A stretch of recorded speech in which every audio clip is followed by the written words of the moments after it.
Hello there. We had the distinct pleasure of having 2 whites, 5 reds this evening, all available from kosher-wine.com. Disclosure, all of these were provided for review purposes for jewishdrinking.com. And starting off, we had this Abarbanel Chardonnay 2020, which, was acidic, had pear, honeysuckle, pretty standard, pretty straightforward drinker. Yeah, I really thought that this first Abarbanel Chardonnay was very light, fruity. I really wasn't, getting too much of a finish, but the palate was really pleasant. I felt like it was a great drink to just drink, when it's warm outside, something I can just enjoy when I want to relax. It had a little bit of a citrusy apple flavor to it. Palate was maybe a little on the syrupy, kind of thicker side, not too heavy. I liked it. It was pleasant. Our second wine was this Louis Blanc L'Oreille de Manseng, the 2017. This is very different, whereas that first one had pear, maybe honeysuckle on the drier side. This was definitely not a necessarily dry, not full, all out and out sweet. Definitely a lot sweeter. I got honeydew melon off the nose. I thought it was more rounded. A lot of us found it very apple juicy.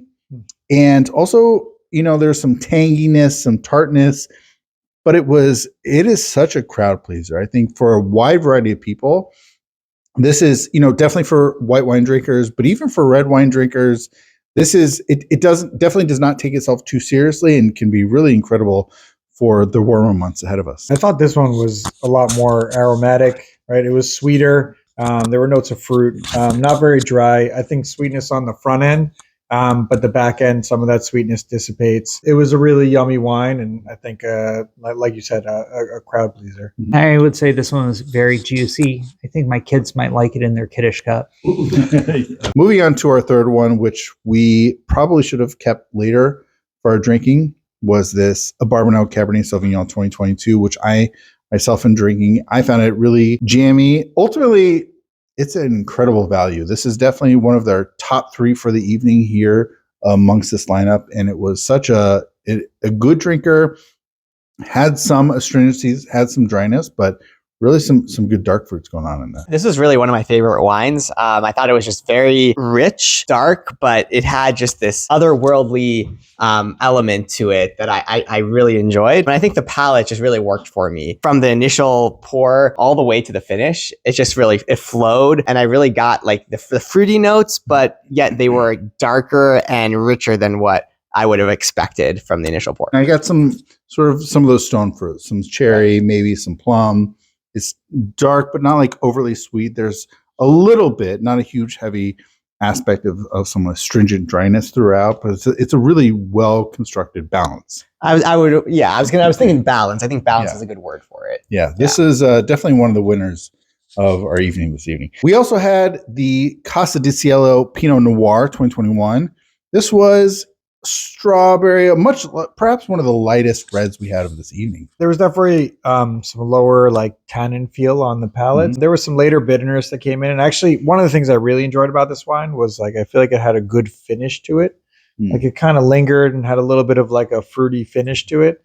And so that was the part that like I think I really appreciated out of this wine. I really liked the cherry notes on this one. It was a lighter wine. It was very sessionable, I would say. Speaking of Casa di Cielo, we also had their Reserve Cabernet Sauvignon 2020. This was it retained some of the strawberry notes that we experienced with the Pinot Noir. This was definitely had a little bit more flavor. This actually, I don't know if anybody else got this. On my nose, I got a little touch of mocha, some darker characteristics. I think this had some spiciness, some black pepper, maybe some plum, more on the front end, aroma, beginning of the palate, mid palate. However, the finish really just drops off. It actually becomes a lot lighter really onto the back end and on into the finish. Our next one was this Grume d'Or Pinot Noir 2022. I found like it started off also with strawberries, but this was perhaps of the night the boldest. It was a much drier, it was spicy, really had quite the dry, astringent finish, although I really liked someone else's description this evening as a Pinot Noir masquerading as a Cabernet Sauvignon. This one had a really like rounded taste to it, right? From the start to the finish. I think there was just, it had a lot of the flavor that kind of like encompassed a lot of different components. Spicier nose. The palate really like kind of rounded out, had a dry finish to it. This was a quality red. This is a heavy Pinot, and the Cielo is a lighter cab.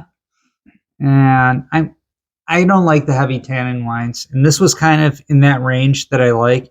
And I think this was kind of the high point of my evening. For many, if not most or all, this really was, as you mentioned, Brian, this really was such an incredible flavor high point of the evening. And then we finish off with the Château Alvignes Cahors 2016, oldest wine of our evening. In as much as I mentioned that this previous Pinot Noir had a lot of dry astringency under the finish, this was not just on the finish, a dry astringency. This had dry astringency like almost throughout, like almost like an Earl Grey, a black tea, really dryness throughout. This was a very different type of wine than the previous ones we had tasted.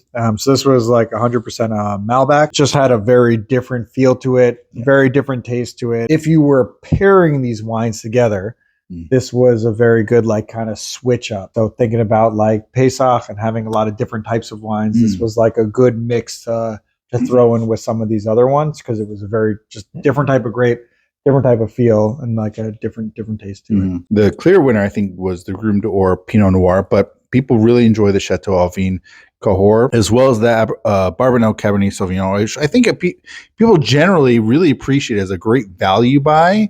And then amongst the whites, really shining through was the Louis Blanc Laurier de Manseng, which is such a massively crowd pleaser.